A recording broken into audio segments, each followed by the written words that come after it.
Coming up on Mountain News at 6, we hear from folks about how they're doing since being impacted by the flooding that happened this time last year. And a Kentucky school district agrees to a multi-million-dollar lawsuit settlement. Hear from the attorney representing the victim, who says it sets a new precedent. Temperatures today made in the 50s and 60s, and the warming trend continues. Details in the First Alert forecast coming up. Dedicated to Eastern and Southern Kentucky, this is WYMT Mountain News at 6. We have an update to a lawsuit we first told you about nearly 3 years ago. It was filed in May of 2023 by a former Rowan County student against the school district, saying several people within the district failed to report sexual abuse she was subjected to by her soccer coach. The former student and the district were able to reach a multi-million-dollar settlement. One, her attorney says, sends a strong message to school districts across the Commonwealth. Alyssa William has the details. It's what attorneys are calling the largest settlement amount of its kind ever awarded in Kentucky. We didn't go and set out to, have some number in mind or have a case that would be the highest amount. But we knew historically from information that our office has gathered from court records, from other attorneys, other news agencies, that these cases have resolved for pennies, very small amounts of money for families. A $3 million settlement is coming out of the legal battle between a former Rowan County student and the school district. John Holland and Jonathan Fannin are representing the victim. They filed a lawsuit in 2023 following years of alleged grooming and sexual abuse the student's attorneys say she experienced at the hands of her soccer coach, Andrew Zahari. We wanted to set a new precedent in Kentucky. If you're going to abuse children in Kentucky, if your school system is going to allow sexual abuse to occur in Kentucky, the price went up on these cases because of this case. Holland says their client's goal was to also be a voice for other students. Her telling her story and her having the courage, the braveness to push this case to where we did, it was always about other people. She truly cares about this not happening ever again, not just in Rowan County, but in Kentucky and in beyond. The settlement amount, the notoriety of the case, we hope sincerely that it changes the precedent on these cases going forward, and for her, that's justice. That former high school student is now a college junior, and Zahari is serving 22 years in prison on federal child pornography charges. Alyssa Williams, WKYT.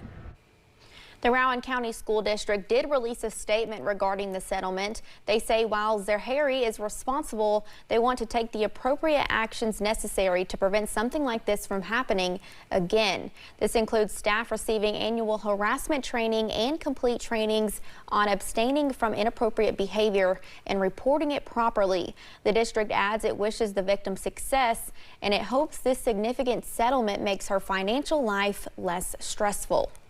In East Tennessee, the Campbell County Sheriff's Office and TBI are investigating a deadly fire.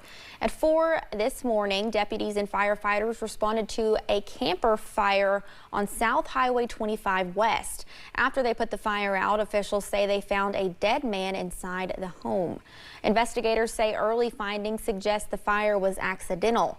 The victim was sent to the Knox County, Tennessee Regional Forensic Center for an autopsy. One man is behind bars after he reportedly dragged a police officer with his vehicle in Knox County. The incident began on February 7th. It started when police noticed John Gray failed to use his turn signal while turning off from Highway 3085 at a high rate of speed. After pulling Gray over, police say they smelled an odor of marijuana from his vehicle. Police say after he refused to get out of his vehicle, Gray sped off with the door open while an officer was trying to get him out. Several authorities arrested Gray at his home a few days later. One man is facing charges after police in Johnson County say he tried to evade them. Paintsville police arrested Devin Wells during the weekend. They say the situation started when 911 called them about a man trying to break into a building on Pine Street. A caller told 911 he noticed Wells had been in his backyard with a weed eater before he dropped it. Police later found Wells at a gas station before taking him into custody. He was taken to the Big Sandy Regional Detention Center. In Martin County, 2 people were taken to jail after police say they were trafficking drugs. Police arrested Larry Joe Horn Jr.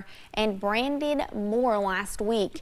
Deputies say they initiated a traffic stop after the vehicle they were in had crossed over a double yellow line. Police say the two were acting very nervous when they approached them. During a vehicle search, police say they found roughly 7 grams of a crystal-like substance along with other paraphernalia. You could not ask for a much better start to the work week in terms of weather for February, with some in the mountains experiencing temperatures in the 50s and sunny skies. But could we see storms later this week? Meteorologist Eric Deans joins us with more. Short answer, McKinley, is yes, we could. Matter of fact, a first alert weather day has been declared for your Thursday because rain chances will start to pick up. Thunderstorm chances will pick up as we go into the evening and overnight hours. A little bit of heavy wind, a little bit of hail, a little bit of vivid lightning will not be out of the realm of possibility. Temperatures right now, not bad for February standards, 50s and 60s. Look at Williamsburg and Manchester, 61 degrees, 59 in Somerset, 57 in Hazard, 10 cooler as you make your way towards Grundy. All is quiet right now on the satellite radar. We can go ahead and throw up the nice word right there as high pressure, our nice fair weather friend, is in control. A little bit of cloud cover out there right now. 57 is the current temperature at the airport. Our humidity is at 38%. We have a calm wind at this hour. If you have plans the next 12 hours, we'll stay mainly clear. We'll see the clouds thicken as we go into the overnight hours. Into the morning hours of your Tuesday, patchy fog is not out of the question as well. Temperatures overnight in the upper 30s and low 40s. When you wake up in the morning, temperatures in the upper 30s will greet you. But right now, all eyes are on Thursday as thunderstorm chances are in the forecast. First alert weather day has been declared. We'll break that down coming up in the first alert forecast in a few minutes. McKinley. Thank you, Eric. Today marks the 1-year anniversary of the deadly February 2025 flood that hit communities here in the mountains. And for many, the work to repair is still underway. WYMT's Buddy Forbes has a look at the progress in one Pike County community. It's pitiful. Here at Mossy Bottom, it just about destroyed it. Just about. The flood of February 2025 had a lasting impact on the people of Mossy Bottom. I'll tell you, I've had a time. I'm 84 years old, and I couldn't get downstairs to save anything. You know, people come to help you to get stuff out of your house, the mud and everything.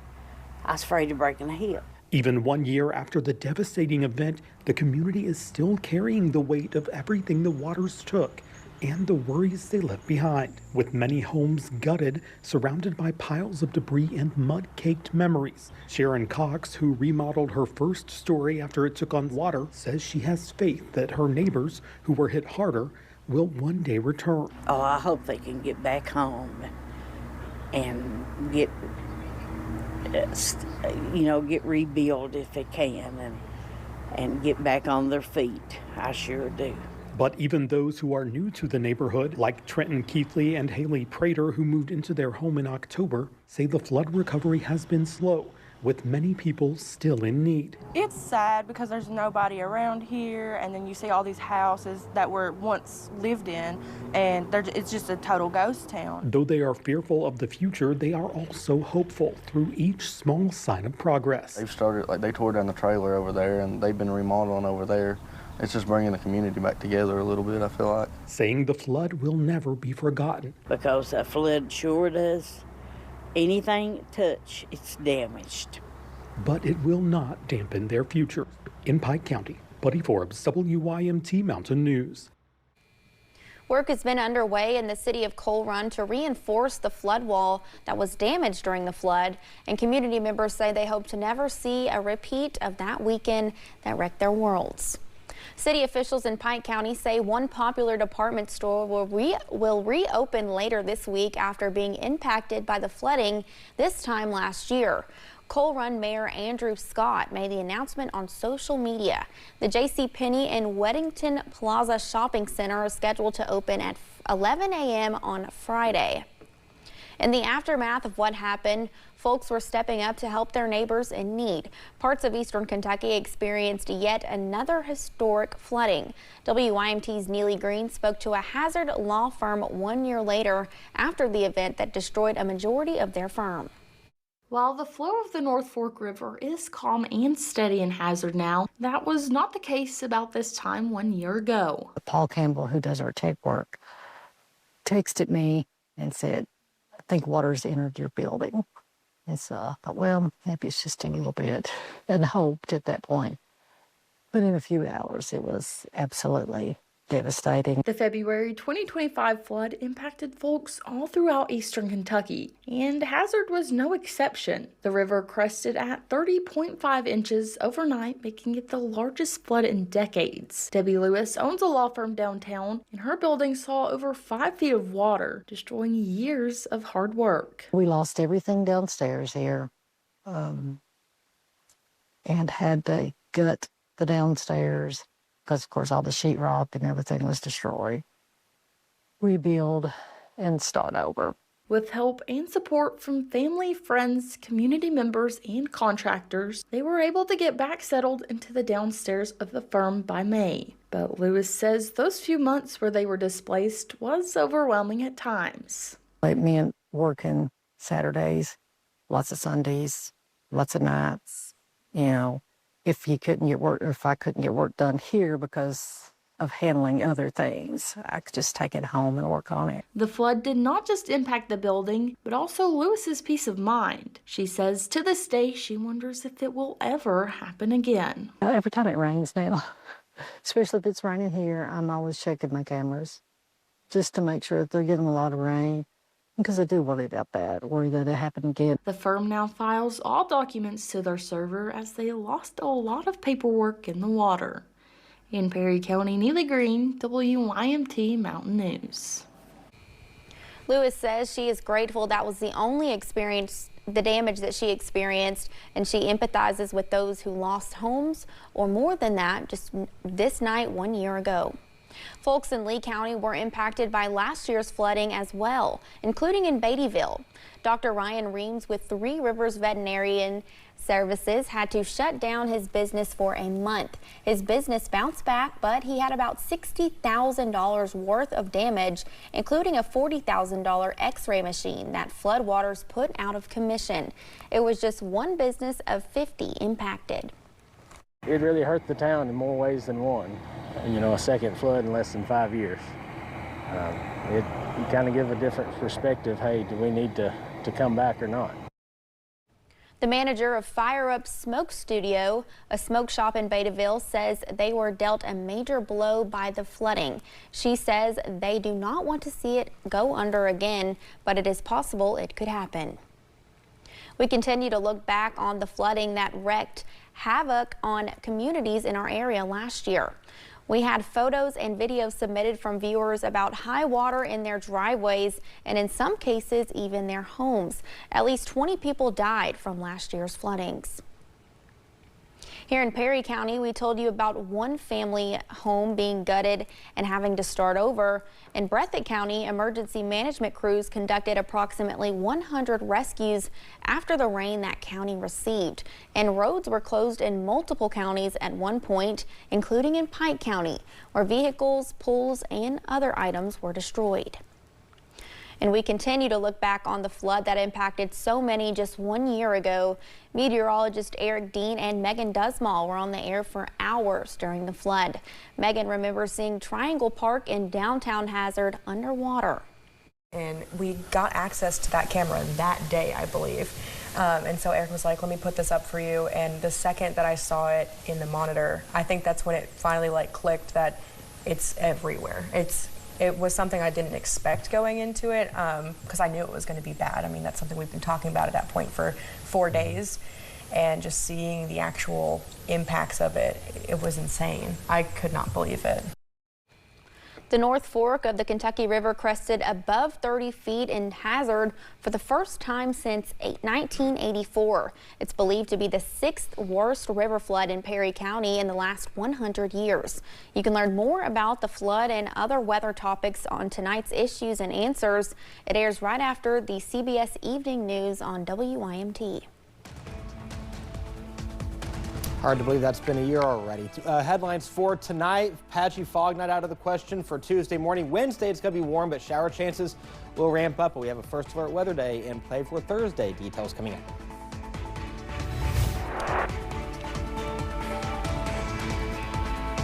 And non-traditional instruction days continue to be a talking point among legislators and administrators.